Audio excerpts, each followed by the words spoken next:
За сайн байцгаана уу? Та бүхэнд энэ өдрийн мэндийг хүргэе. За өнөөдрийнхөө хичээлээр катакана үсэг заах байгаа.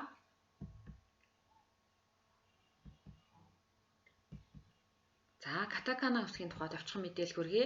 За катакана үсэг маань одоо хирагана үсэгтэй төстэй үндсэн 46 үсгээсээ бүрдэнэ. За 5 гişэ 41 гээгүүлэгчээс бүрдэж байгаа.